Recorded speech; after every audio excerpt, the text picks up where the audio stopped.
예. 오늘 말씀의 제목은 너희도 서로를 받아들이라입니다.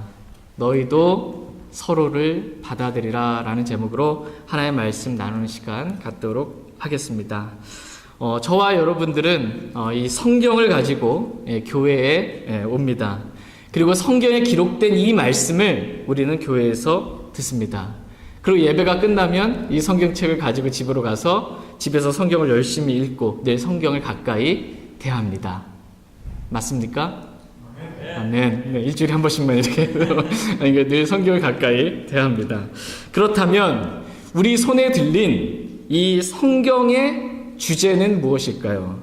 이 성경은 누구에 대하여 기록해주고 있는 그러한 책일까요? 많은 분들은 성경의 주제는 왕국이다. 또 어떤 분들은 아니다, 성경의 주제는 복음이다. 또 어떤 분들은 아니다, 성경의 주제는 교회다 라는 등등의 말씀을 많이 합니다. 그렇다면 성경에 대해서 뭐라고 말씀하시는지 보도록 하겠습니다. 다 같이 요한복음 5장 말씀 보겠습니다. 성경의 주제가 누구인지 보는 것입니다. 요한복음 5장 39절 말씀.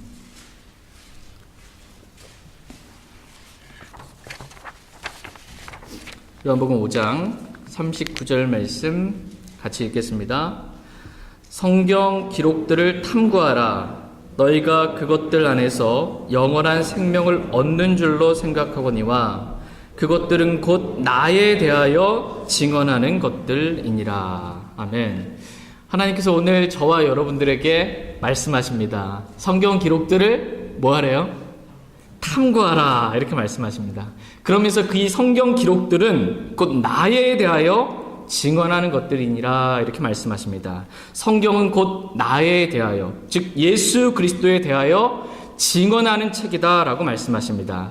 한마디로 성경의 주제는 우리 주 예수 그리스도이십니다. 예수 그리스도께서 왕들의 왕이 되시는 분이시기 때문에 성경의 주제가 왕국처럼 보이기도 하고, 예수 그리스도께서 우리의 죄들로 인하여 우리를 구원하시기 위해 십자가에 못 박혀 피 흘려 죽으셨기 때문에 성경의 주제가 복음처럼 보이기도 하고, 예수 그리스도께서 자신의 몸인 교회를 세우셨기 때문에 성경의 주제가 교회처럼 보이기도 하기도 합니다. 그러나 그러한 주제들은 다 예수 그리스도와 관련된 그러한 부수적인 주제들입니다. 예수님께서는 성경 기록들은 곧 나에 대하여 증언하는 것들이라 라는 말씀처럼 성경의 주제는 우리 주 예수 그리스도이십니다. 그렇다면 저와 여러분들이 구원받은 목적은 무엇일까요?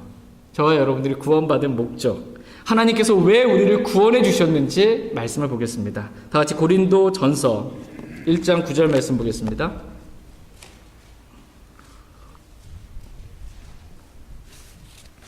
고린도전서 1장 9절 말씀.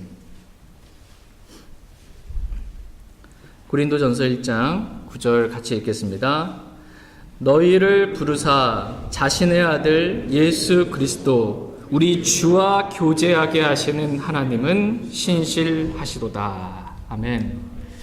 하나님께서 저와 여러분들을 구원으로 부르신 목적은 저와 여러분들을 구원해서 자신의 아들 예수 그리스도 우리 주와 교제하게 하기 위함이다 라고 말씀하고 계십니다. 성경의 주제이신, 온 세상의 주인공이신 우리 주 예수 그리스도와 교제하라고 저와 여러분들을 구원해 주셨다라고 말씀하십니다. 그런데 많은 사람들이 이 진리를 잊어버리고 삽니다. 내가 주님과 교제하기 위해 구원받았다라는 이 진리가 생소하게 느껴질 만큼 주님과 교제 없이 살아가는 그리스도인들이 참 많습니다. 나름대로 인생의 목적도 있고 오늘 해야 할 중요한 일들도 있다고 하는데 거기에 주님과의 교제는 별로 그렇게 중요하지 않은 것으로 빠져 있을 때가 참 많이 있습니다. 그러다 보니 주님과 다시 교제를 나누려고 해도 어떻게 주님과 내가 교제를 나눠야 될지 좀 잊어버리는, 그래서 주님과 교제하는 게 참 힘들고 어렵다라는 것까지 느껴지게 됩니다. 그러면 또 다시 주님과의 교제를 뒤로 미루고 살아갑니다. 이렇게 주님과 교제 없이 살아가는 그리스도인들이 이 세상에 참 많이 있습니다. 그러나 하나님께서는 오늘 저와 여러분들에게 말씀하십니다. 주 예수 그리스도와 교제하라고 저와 여러분들을 구원해 주셨다라고 말씀하십니다. 그렇다면 우리가 어떻게 주님과 교제하는 삶을 살아갈 수 있을까요? 저와 여러분이 어떻게 하면 주님과 진짜 영 안에서 만나서 교제하는 그런 삶을 살 수 있을까요? 저는 평생 그거 안 해도 됩니다. 이렇게 하면 안 되고, 저와 여러분들이 교제하라고 부르심 받은 거예요. 주님과 날마다 교제하라고. 이 주님과 교제하기 위해서 필요한 가장 첫 번째는 뭐냐면, 먼저 시간을 내라라는 것입니다. 시간을 내라는 것입니다. 주님과 교제할 시간을 따로 떼어놓으라라는 것입니다. 바쁘다고 이리 핑계대고 저리 핑계대지 말고 주님과 교제할 시간을 바로 오늘 떼어놓으라라고 말씀하십니다. 이렇게 주님과 교제할 시간을 따로 떼어놓는데 언제 시간이 가장 좋으냐면 아침에 일어나자마자 그 시간이 주님과 교제하기에 가장 좋은 시간입니다. 평소 여러분이 일어나는 그 시간보다 조금 더 일찍 30분이나 1시간 정도 일찍 더 일어나서 이 시간은 내가 주님과 개인적으로 단둘이 만나 교제하는 시간입니다라고 따로 떼어놓는 것이 필요하다라는 것입니다. 그래야 주님과 교제하는 데 있어서 방해를 받지 않습니다. 물론 다른 시간들도 괜찮습니다. 다른 시간도 괜찮은데 다른 시간, 아침 시간 말고 다른 시간이 되면 방해를 참 많이 받습니다. 전화도 오고 해야 할 일도 있고 하기 때문에 자꾸 주님과 교제하는 시간이 그냥 흐지부지 이렇게 사라지고 없어지게 됩니다. 우리가 이렇게 주님만을 위한 이러한 시간을 따로 떼어놓게 되면 나머지는 주님께서 기다렸다는 듯이 우리를 만나서 우리와 교제해 주십니다. 두 번째는 이제 여러분이 오늘서부터 설교 들으시면서 지금 마음에 간직하고 결심해야 될 건 뭐냐면 내가 주님과 교제하기 위해 부르심을 받았다. 그럼 내가 언제 주님과 교제하지? 아침 시간에. 그 시간을 여러분 떼어놓으세요. 이 시간을 주님과 교제하는 시간. 이렇게 늦잠 자는 시간 이렇게 하지 마시고 주님과 교제하는 시간 떼어놓으시기 바랍니다. 그럼 그 시간에 우리는 무엇을 합니까? 주님과 교제하기 위해서 떼어놓은 그 시간에 두 번째로 우리는 기도하는 마음으로 성경을 펴서 읽어야 합니다. 주님께서 나에게 뭐라고 말씀하시는지 기록된 말씀을 통해 주님의 음성을 듣는 것입니다. 내 양들은 내 음성을 들으며 라는 말씀처럼 성경을 펴서 기록된 말씀을 통해서 주님께서 나에게 뭐라고 말씀하시는지 주님의 음성을 듣는 훈련을 가져야 합니다. 세 번째는 이렇게 말씀을 읽다가 여러분 마음 가운데 은혜가 되는 말씀 있잖아요. 잘 알았던 말씀인데 오늘 새롭게 다가오는 그 말씀, 그 단어, 그 말씀 가운데 멈춰서서 그 말씀을 붙잡고 주님과 기도로 교제하는 것입니다. 세 번째가 바로 주님과 기도로 교제하는 것입니다. 이 말씀을 붙잡고 그 말씀에다 주님이 이렇게 말씀해 주시지 않으셨습니까? 그래서 주님께 주님 제 원함은 이렇습니다라고 이렇게 주님께 원함을 말씀드리는 것입니다. 이러면서 주님과 이제 대화가 되는 것입니다. 기록된 말씀을 통해 주님의 음성을 듣고 또 기도를 통해 나의 원함을 주님께 말씀드리는 것입니다. 이렇게 말씀과 기도를 통해 주님과 만나서 교제하라고 주님께서는 저와 여러분들을 부르셨습니다. 이렇게 주님과 교제가 되잖아요? 그러면 참 행복합니다. 인생이 괴롭고 힘든 게 아니고 주님과 교제가 되면 참 기쁘고 행복합니다. 또한 주님을 사랑하게 됩니다. 그리고 주님을 따르고 싶은 이 갈망과 이 열망이 이렇게 생기게 됩니다. 저와 여러분 모두가 이렇게 날마다 주님을 만나서 주님과 교제하는 그런 행복한 삶을 살 수 있게 되길 애원합니다. 이렇게 주님과 교제가 이루어지게 되면 오늘 본문 말씀에서 저와 여러분들에게 명령하신 그 말씀에 순종하는 것이 쉬워집니다. 주님과 교제가 이루어지게 되면, 그러니까 성경의 주제이신 우리 주 예수 그리스도와의 관계가 올바르게 회복이 되면 사람들과의 관계도 자연스럽게 이렇게 회복이 됩니다. 다 같이 오늘 저와 여러분들에게 주님께서 주신 명령이 무엇인지 오늘 본문 말씀인 로마서 15장 7절 말씀 보겠습니다. 로마서 15장 7절 말씀. 로마서 15장 7절 같이 읽겠습니다. 이러므로 그리스도께서 하나님의 영광을 위해 우리를 받아들이신 것 같이 너희도 서로를 받아들이라. 아멘. 하나님께서 오늘 저와 여러분들에게 주신 명령은 그리스도께서 하나님의 영광을 위해 우리를 받아들이신 것 같이 너희도 서로를 받아들이라 라는 것입니다. 너희도 서로를 받아들이라 이렇게 말씀하십니다. 그러니까 서로가 서로를 뭐 하라는 겁니까? 받아주라는 것입니다. 서로가 서로를 받아주라 이렇게 말씀하십니다. 남편과 아내가 서로 맞지 않는 부분이 있지만 의견이 다르고 성격이 다르고 취향이 다 다르다 할지라도 너희도 서로를 받아들이라 이렇게 말씀하십니다. 같은 뱃속에서 나온 형제들이라 할지라도 서로 다른 부분들이 참 많습니다. 저희 아이들도 셋인데 참 달라요. 어떻게 그렇게 다르지? 참 다릅니다. 성향도 다르고 좋아하는 것도 다르고 취미도 다르고 다 다르더라도 너희도 서로를 받아들이라 이렇게 말씀하십니다. 주 예수 그리스도를 믿음으로 말미암아 동일하게 구원받은 이 교회 안에 있는 형제 자매들도 살아온 배경이 서로 다르고 성격이 다르고 또 나이가 다르고 믿음의 분량이 다르고 영적 성장의 정도가 다르고 말씀을 깨닫고 순종하려는 정도가 다 다르다 하더라도 너희도 서로를 받아들이라 이렇게 명령하고 계십니다. 심지어 우리가 구원받지 않은 사람들을 대할 때에도 그 구원받지 않은 사람들이라고 해서 무시하지 말고 그 사람들도 받아들이라 라고 말씀하고 계십니다. 기준은 그리스도께서 우리를 받아들이신 것 같이 너희도 서로를 받아들이라 라는 것입니다. 기준은 그리스도이십니다. 성경의 주제가 그리스도이시고 나는 그리스도와 교제하기 위해 구원을 받았고 또 내가 다른 사람들 어떻게 대할지 그 기준도 바로 그리스도다라고 말씀하십니다. 모든 것의 중심이 다 그리스도이십니다. 그리스도께서 우리를 바로 저와 여러분들을 있는 모습 그대로 받아들이신 것 같이 우리도 그렇게 서로를 받아들이라라고 말씀하고 계십니다.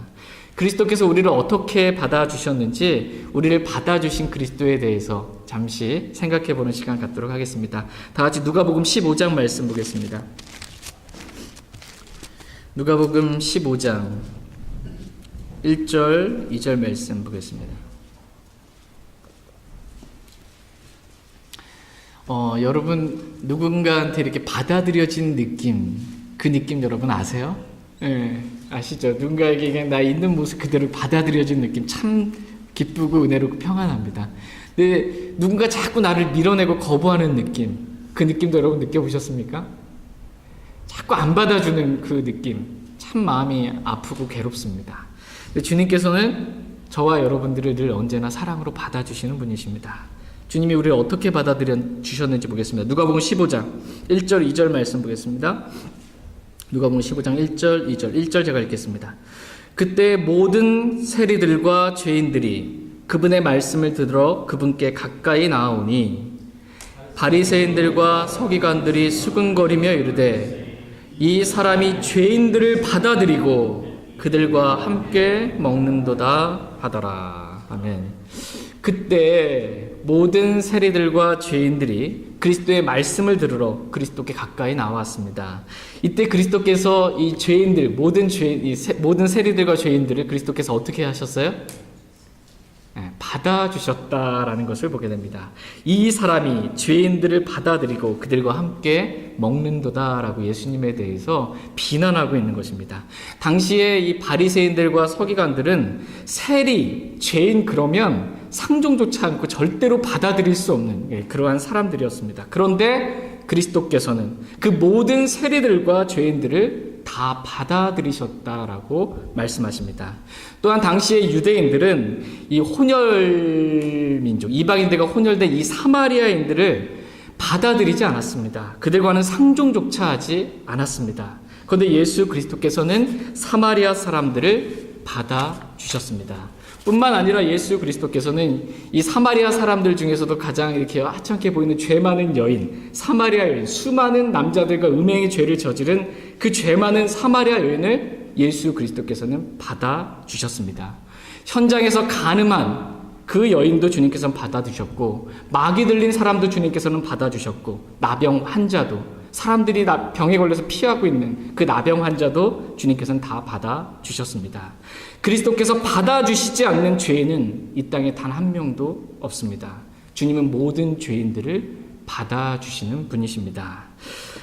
그리스도께서 저와 여러분들이 이렇게 늘 받아주시는 그러한 분이시다라고 말씀하십니다.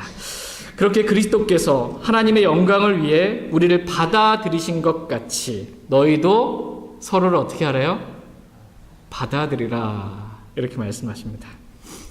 내가 저 사람만큼 내가 못 받아들이겠다 이렇게 하지 말고 너희도 서로를 받아들이라 이렇게 말씀하십니다. 기준은 뭐냐면 그리스도께서 우리를 받아들이신 것 같이입니다. 그리스도께서 우리를 받아들이신 것 같이 너희도 서로를 받아들이라. 이 말씀에 따르면 우리가 못 받을 사람이 있어요, 없어요? 없다라는 것입니다. 다른 사람은 다 받아들여도 저 사람만큼은 내가 도저히 받아들일 수 없다라고 할 수 있는 사람은 우리에게 한 사람도 없습니다. 바리새인들과 서기관들이 예수님께서 모든 세리들과 죄인들을 받아들이신 것을 보니 아니 어떻게 저런 죄인도 예수님이 그렇게 받아들일 수 있는지 도저히 이해가 되지 않아서 수군거리고 예수님을 비난한 것을 보게 됩니다. 그러나 우리 주님은 그러한 비난을 다 들으시면서까지도 어떻게 하셨어요? 모든 세리들과 죄인들을 주님은 다 받아주셨습니다.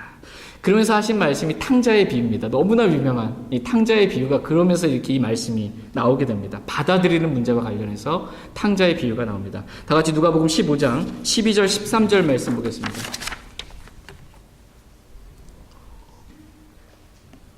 누가복음 15장 12절 13절 12절 말씀 제가 먼저 읽겠습니다.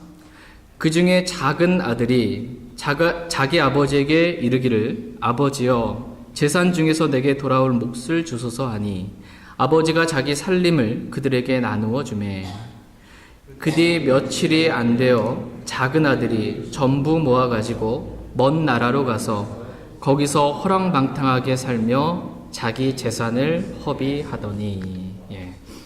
우리는 여기서 작은 아들을 보게 됩니다. 이 작은 아들은 아버지에게 내게 돌아올 그 재산의 몫을 나에게 좀 먼저 주십시오 라고 우선은 먼저 받아 챙긴 다음에 아버지로부터 이 재산을 챙긴 다음에 며칠이 지나지 않아서 이 재산을 전부 모아가지고 아버지를 떠나서 먼 나라로 이렇게 가서 거기서 허랑방탕하게 살며 모든 재산을 다 탕진해버렸습니다. 이때 작은 아들의 마음은 다시 아버지께로 돌아올 마음도 없었고 아버지를 섬길 마음도 그냥 없었습니다. 그냥 나 아버지를 떠나서 그냥 이 세상에서 아버지가 주신 그 은혜를 가지고 그냥 다 허랑방탕하게 창녀들과 함께 그렇게 허비하는 그러한 삶을 살려고 했던 것입니다. 그런데 이때 아버지의 마음은 어떠했습니까? 아버지의 마음, 작은 아들을 향한 아버지의 마음은 작은 아들이 돌아오기만을 간절히 기다리는 그러한 마음이었습니다.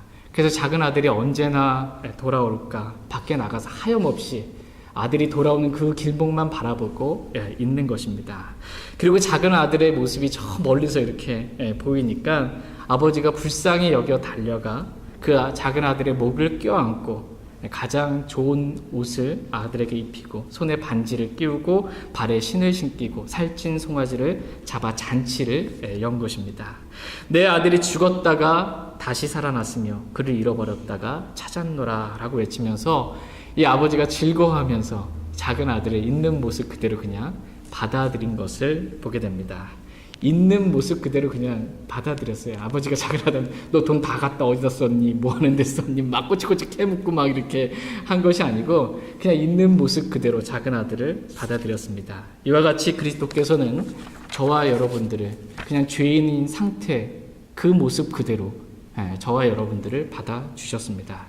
그리스도께서 우리를 받아들이신 것 같이 우리도 서로를 그와 같이 받아들이라 이렇게 말씀하십니다. 그런데 우리는 어떻습니까? 우리는 정말 주님의 명령에 따라 형제 자매들을 그리스도께서 우리를 받아들이신 것 같이 그렇게 받아들이며 살고 있습니까? 아니면 형의 마음과도 같이 나는 도저히 받아들일 수 없다고 다른 사람은 내가 다 받아들여도 저 사람만큼은 도저히 받아들일 수 없다라고 이렇게 버티고 있는 것은 아닙니까? 다 같이 누가복음 15장 28절에서 32절 말씀 보겠습니다. 누가복음 15장 28절에서 32절 말씀을 천천히 읽겠습니다. 누가복음 15장 28절 제가 먼저 읽겠습니다. 그가 노하여 들어가려 하지 아니하니 그러므로 그의 아버지가 나와서 그에게 간청하매 그가 응답하여 자기 아버지께 이르되 보소서 이 여러 해 동안 내가 아버지를 섬기며 어느 때고 아버지의 명령을 어긴 적이 없었거늘 아버지께서 내가 내 친구들과 함께 즐기도록 내게 염소 새끼 한 마리도 결코 주지 아니하셨나이다. 그러나 아버지의 살림을 창녀들과 함께 삼켜버린 아버지의 이 아들이 돌아오매 즉시 아버지께서 그를 위해 살진 송아지를 잡으셨나이다 하니 아버지가 그에게 이르되 아들아 나는 항상 나와 함께 있고 내게 있는 모든 것은 내 것이니라. 이 내 동생은 죽었다가 다시 살아났으며 잃어버렸다가 찾았으니 우리가 즐거워하고 기뻐하는 것이 마땅하니라 하니라. 아멘. 지금 큰 아들은 아버지의 살림을 창녀들과 함께 삼켜버린 이 동생을 도저히 받을 수 없는 그러한 마음이었습니다. 내 동생이지만, 내 친동생이지만 도저히 그렇게 아버지한테 물려받은 그 재산을 그렇게 창녀들과 탕진해버린 내 동생을 절대 봐줄 수 없다라는 것입니다. 또 그 동생을 아무런 조건도 없이 그냥 받아주신 그 아버지도 나는 도저히 받을 수 없다는 것입니다. 어떻게 아버지 그럴 수가 있습니까? 라는 그러한 마음입니다. 그래서 아버지와 동생이 기쁘게 잔치를 하고 있는 그 자리에 나는 도저히 함께 있을 수가 없습니다. 저는 그 잔치의 자리에 들어갈 수 없습니다. 라는 것입니다. 누군가를 도저히 받아들일 수 없는 마음, 이 마음이 바로 형의 마음입니다. 내 동생이라도 나와 맞지 않으면, 내 기준에 벗어나면, 내 생각과 다르면 아버지라도 나는 받을 수 없다라는 것입니다. 이게 대부분의 사람들이 가지고 있는 그러한 마음입니다. 각 사람마다 기준이 있어요. 그래서 그 기준에 맞지 않으면 내가 못 받는다라는 것입니다. 그게 아버지여도 동생이어도 피를 나는 형제라도 나는 받을 수 없다라는 것입니다. 그러나 아버지의 마음은 어떻습니까? 자신을 받아들이지 않는 큰 아들도 아버지는 받아들이고 큰 아들에게 간청합니다. 나와 함께 잔치에 들어가자고 큰 아들에게 지금 아버지가 간청을 합니다.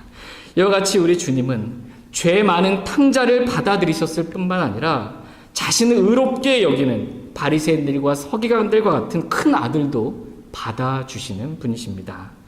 때론 저와 여러분들이 탕자와 같이 죄 많은 상태에 있다 할지라도 때론 우리가 바리새인들과 같이 스스로 우리 자신을 의롭게 여기며 위선과 교만 가운데 있다 할지라도 그리스도께서는 저와 여러분들을 있는 모습 그대로 언제나 사랑으로 받아주시는 분이십니다. 그리스도께서 우리를 이와 같이 받아들인 것 같이 우리도 서로를 받아들이라 이렇게 말씀하십니다.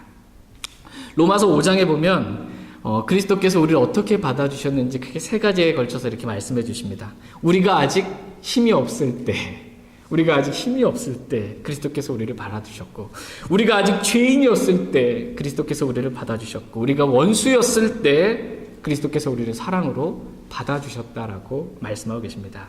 이와 같이 저와 여러분들도 서로를 그렇게 받아들이라 이렇게 말씀하고 계십니다. 형제가 힘이 없을 때 그 형제가 힘이 없다 뭐라 하지 말고 받아주라는 것입니다. 그 형제가 어떠한 죄를 지었을 때 어떻게 저런 죄를 지을 수가 있지 이렇게 정죄하지 말고 그 형제를 받아주라는 것입니다. 형제가 어떻게 보면 나랑 좀 원수지간처럼 이렇게 된 사이라 할지라도 그 원수였을 때 그냥 있는 모습 그대로 받아주라라는 것입니다. 이것이 오늘 저와 여러분들에게 주시는 하나님의 명령입니다. 다 같이 로마서 14장 1절 말씀 보겠습니다. 로마서 14장 1절 말씀.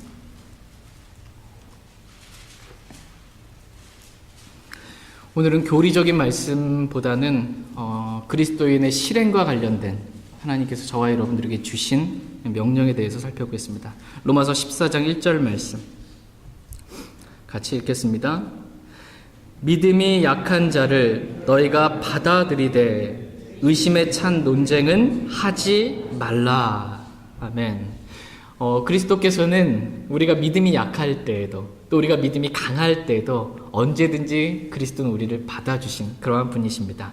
이와 같이 너희도 믿음이 약한 자를 받아들이라 라고 이렇게 말씀하고 계십니다. 믿음이 약하다고, 저 형제보다 내가 믿음이 센데, 강한데, 저 형제 믿음이 약하다고 그렇게 업신여기지 말고 그리스도께서 우리를 받아들이신 것 같이 받아들이라 이렇게 말씀하십니다. 믿음이 나와 좀 다르다고 해서 의심에 찬 논쟁을 하지 말고 그냥 있는 모습 그대로 그 형제를 받아들이라 라는 것입니다. 그리스도인들도 새로 이렇게 큰 부분에 있어서는 이렇게 다 교리적으로 일치하지만 당연히 세세한 부분에 있어서는 교리적으로 좀 믿음이 다를 수가 있습니다. 서로 믿음에 있어서 약간 차이가 날 때 그때 어떻게 해야 합니까? 넌 나랑 믿음이 달라. 오늘서부터 끝 이게 아니라는 겁니다. 다 같이 로마서 14장 2절 3절 말씀 보겠습니다. 로마서 14장 2절 3절 2절 제가 먼저 읽겠습니다. 어떤 사람은 자기가 모든 것을 먹을 수 있다고 믿고 다른 사람은 약하여 채소를 먹느니라. 먹는 자는 먹지 아니하는 자를 업신여기지 말고 먹지 아니하는 자는 먹는 자를 판단하지 말라. 하나님께서 그를 받으셨느니라. 아멘.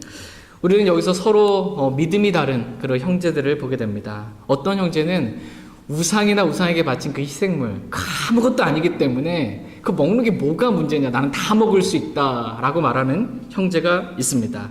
또 다른 형제는 아무리 그래도 그렇지 어떻게 우상에게 바친 그 고기를 그렇게 먹을 수 있냐, 나는 채소만 먹을 수밖에 없다 라고 말하는 형제가 있습니다. 서로 의견이 다른 것이에요. 우상에게 바쳐진 고기를 먹는 문제에 있어서 의견이 다르고 믿음이 지금 서로 다릅니다. 그래서 먹는 자는 먹지 아니하는 자를 업신여기게 되는, 그것도 못 먹냐? 아무것도 아닌데 이렇게 하는 일이 생겼고, 먹지 아니하는 자는 그래도 그렇지 어떻게 그걸 먹을 수 있어 라고 판단하는 그러한 일이 생겼습니다. 그러니까 서로가 서로를 지금 뭘 못하는 거예요? 받지를 못하는 것입니다. 서로가 서로를 받지 못하고 있는 그러한 상태에 있습니다. 그러나 하나님은 뭐라고 말씀하십니까? 먹는 자는 먹지 아니하는 자를 업신여기지 말고 먹지 아니하는 자는 먹는 자를 판단하지 말라라고 말씀하시면서 하나님께서 그를 받으셨느니라 이렇게 말씀하십니다. 하나님께서 둘 다를 받아주셨다라는 것입니다. 하나님께서는 믿음이 강한 형제나 믿음이 연약한 형제나 다 받아들이신 것 같이 너희도 서로를 받아들이라 이렇게 말씀하고 계십니다. 저희 모두가 이렇게 주님의 명령에 따라 그리스도께서 우리를 받아들이신 것 같이 서로를 받아들일 수 있길 원합니다. 아멘이 나올 줄 알았는데 좀 의견이 다르고 생각이 다르고 좀 그 믿음에 있어 좀 차이가 있다 하더라도 믿음의 분량이 각각 다릅니다. 받아주라는 것입니다. 받아주라고. 주님이 받아주셨던 것처럼. 주님이 믿음이 강한 사람만 받아주시고 주님의 믿음이 얼마나 세시겠어요. 주님의 믿음과 같지 않은 사람은 안 받아준다면 받아들여질 사람이 얼마나 있겠습니까? 주님이 다 우리를 받아주신 것처럼 그렇게 서로를 받아들이라라고 명령하고 계십니다. 다 같이 히브리서 4장 15절 16절 말씀 보겠습니다. 그래서 비성경적인 것도 다 용납하라 이 말씀이 아닙니다. 사람을 받는 문제에 있어서 주님이 받으신 것처럼 그렇게 받으라는 것입니다. 히브리서 4장 15절 16절 말씀 보겠습니다. 히브리서 4장 15절 16절 15절 제가 읽겠습니다. 우리에게 계신 대제사장은 우리의 연약함의 감정을 몸소 느끼지 못하시는 분이 아니요 모든 점에서 우리와 똑같이 시험을 받으셨으되 죄는 없으신 분이시니라. 그러므로 우리가 긍휼을 얻고 필요한 때에 도우시는 은혜를 얻기 위해 은혜의 왕자로 담대히 갈 것이니라. 아멘. 저와 여러분들이 긍휼을 얻고 싶고 은혜를 얻고 싶으면 어떻게 해야 됩니까? 주님께 가면 됩니다. 우리에게 긍휼을 주시는 주님께 가면 긍휼을 얻습니다. 우리에게 은혜를 주시는 그 주님께 가면 우리는 은혜를 얻습니다. 저희 모두가 이렇게 주님께 긍휼을 얻기 위해 은혜를 얻기 위해 그렇게 주님께 날마다 나아갈 수 있길 원합니다. 근데 주님께 나아갈 때 우리의 마음은 어떠해야 된다고 말씀하세요? 주님께 나아갈 때 우리의 마음은 담대히입니다. 담대히 주님께 나아가야 한다 이렇게 말씀하십니다. 나 같은 자를, 이렇게 죄 많은 자를, 좀 전에도 죄를 지었는데 이런 나를 주님께서 받아주실까라고 염려하고 고민하고 주저하면서 나가는 것이 아니라 나 같은 자를 주님이 언제든지 있는 모습 그대로 받아주신다라는 담대한 믿음으로 주님께 나아가라라고 말씀하십니다. 우리는 그리스도께 나아갈 때 그리스도께서 우리를 받아주시지 않으면 어떡하지라고 걱정할 필요가 없습니다. 우리는 은혜의 왕자에 앉아 계신, 지금 주님이 어디에 앉아 계세요? 은혜의 왕자, 심판의 왕자가 아니고 은혜의 왕자에 앉아 계셔서 오기만 하면 은혜 주려고 하시는 것입니다. 그 은혜의 왕자에 앉아 계신 주님께 나아가기만 하면 됩니다. 그러면 그리스도는 언제나 저와 여러분들을 받아주십니다. 이러한 확신과 믿음을 가지고 담대히 은혜의 왕자에 앉아 계신 그리스도께 나아오라고 오늘 저와 여러분들에게 말씀하십니다. 그러면 주님이 우리를 있는 모습 그대로 받아주시고 내쫓지 않으세요. 받아주시고 우리에게 풍성한 긍휼과 은혜를 베풀어 주신다라고 말씀하십니다. 이러한 긍휼과 은혜를 주님으로부터 입어본 사람만이, 여러분이 진짜 주님께 나아가는데 도저히 정말 양심에 걸림도 있고 어려움도 있고 죄책감도 있고 힘든데 주님께 나아가는데 주님이 긍휼로 그리스도의 보혈로 정결케 해주시고 나를 받아주시는 그런 은혜를 경험한 사람만이 그리스도께서 우리를 받아들이신 것 같이 우리도 다른 사람을 받아들일 수 있습니다.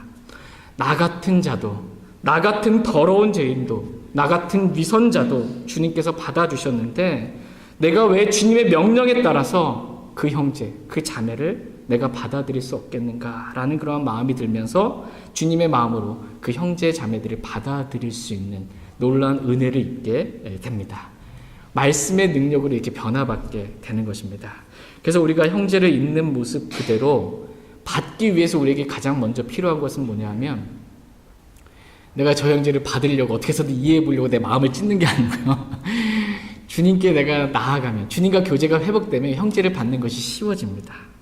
우리가 은혜의 왕자에 앉아 계신 주님을 만나서 말씀과 기도 가운데 긍휼과 은혜를 얻기만 하면 우리는 그리스도께서 우리를 받아들이신 것 같이 우리도 서로를, 형제 자매들을 받아들일 수 있습니다.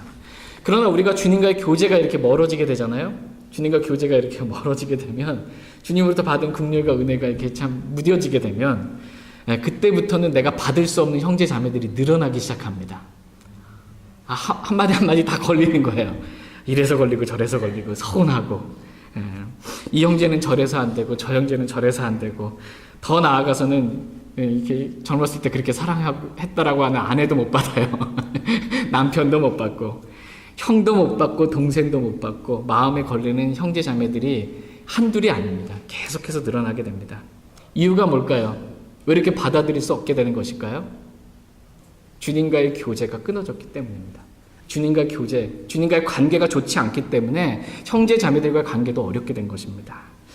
주님을 만나 말씀과 기도를 통해 주님으로부터 긍휼과 은혜를 얻지 못했기 때문입니다. 그래서 그리스도께서 우리를 받아들이신 것 같이 우리도 형제를 받을 수 없게 된 것입니다. 고린도 교회 성도들의 상태가 이러했습니다. 고린도 교회 성도들은 육신적이었어요. 또 이 주님과 교제가 잘 이루어지지 않았습니다. 그러니까 이 고린도 교회 성도들이 사도 바울도 받을 수가 없었던 거예요. 고린도 교회 성도들이 사도 바울도 받을 수 없는 그러한 영적인 상태가 되고 말았습니다. 고린도후서 7장 2절 말씀을 보면 사도 바울이 고린도 성도들한테 뭐라고 말하냐면 제가 읽어드릴게요. 우리를 받아들이라. 고린도 교회 성도들한테 우리를 받아들이라. 우리는 아무에게도 잘못하지 아니하였고 아무도 부패시키지 아니하였으며 아무에게도 속여 빼앗지 아니하였노라. 이게 지금 말하고 있습니다. 사도 바울의 마음 여러분 이해되세요? 고린도 교회 성도들이 사도 바울을 받아들이지 않는 거예요.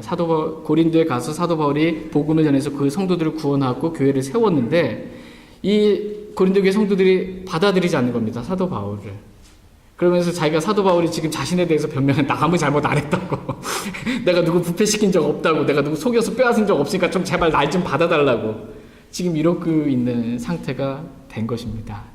그러니까 주님과 교제가 끊어지면 육신적으로 되면 사도 바울이라 할지라도 받을 수가 없게 됩니다. 그러나 저와 여러분의 주가 되시는 그리스도께서는 다음과 같이 저와 여러분들에게 명령하십니다. 다 같이 오늘 본문 말씀인 로마서 15장 7절 말씀 보겠습니다. 오늘 본문 말씀을 단지 그냥 저와 여러분들에게 그렇게 하면 좋고 뭐 못하면 어쩔 수 없고 이런 겉면의 말씀으로 받지 마시기 바랍니다. 오늘 본문 말씀은 저와 여러분들이 그리스도인들이 반드시 실행으로 주신 그러한 명령입니다. 반드시 순종하라고 주신 명령의 말씀입니다. 로마서 15장 7절 말씀 같이 읽겠습니다. 이러므로 그리스도께서 하나님의 영광을 위해 우리를 받아들이신 것 같이 너희도 서로를 받아들이라. 아멘. 그리스도께서 하나님의 영광을 위해 우리를 받아들이신 것 같이 너희도 서로를 받아들이라 라고 저와 여러분들에게 명령하고 계십니다. 명령이 떨어졌습니다. 그럼 저와 여러분들이 이제 해야 될 거는 두 가지 중에 하나밖에 없어요. 순종할 거냐 불순종할 거냐. 명령 다음에는 다른 게 없습니다. 순종이냐 불순종이냐 외에는 없습니다. 우리가 서로를 받아들이라 라는 이 명령에 우리가 순종하게 될 때 하나님께서 영광을 받으신다라고 이렇게 말씀하고 계십니다. 저희 모두가 주님의 명령에 따라 주님께서 모든 세리들과 죄인들을 받아들이셨듯이 또 작은 아들과 큰 아들 둘 다를 주님께서 받아주셨듯이 그렇게 모든 사람을 저희가 다 받을 수 있는 주님의 넓은 사랑의 마음을 다 가질 수 있길 애원합니다. 다 같이 빌레몬서 1장 12절 17절 말씀 읽고 오늘 말씀 마치겠습니다.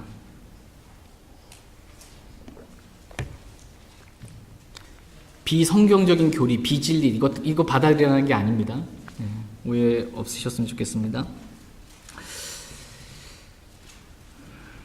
빌레몬서 1장 12절 17절 말씀 빌레몬서 12절 17절입니다. 신약성경 빌레몬서 12절 17절 12절 제가 먼저 읽고 17절 읽어주시면 감사하겠습니다. 12절 제가 읽겠습니다.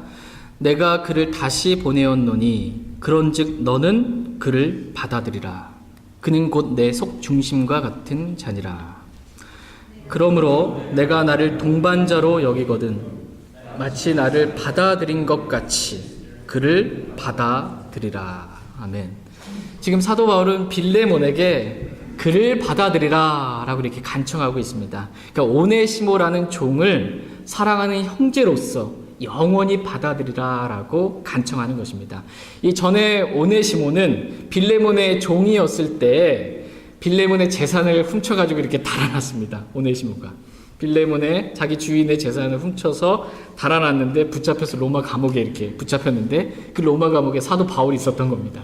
그래서 로마 감옥에서 사도 바울이 오네시모에게 복음을 전해서 오네시모가 구원을 받게 된 것입니다. 그리고 이제 풀려나서 이제 이 오네시모가 이제 가게 될 때 이 사도 바울이 오네시모를 이 빌레몬에게 지금 보내면서 사도 바울이 빌레몬에게 지금 간청하는 것입니다.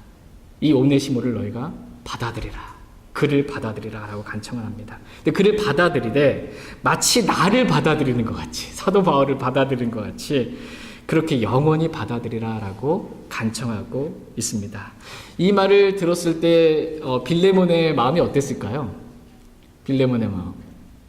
저 오네시모 내 돈 떼먹고 도망간 놈인데 저걸 받아들이라고 하니 저걸 어떻게 하나.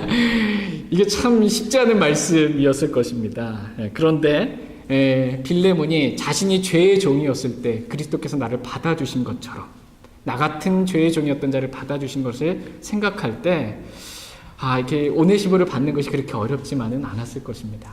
주님께 받아들여진 느낌이 있기 때문에 나에게 베풀어 주신 긍휼이 크기 때문에 그걸 알게 되면 이 오네시모도 빌레몬은 받는데 그렇게 어렵지 않았을 것입니다.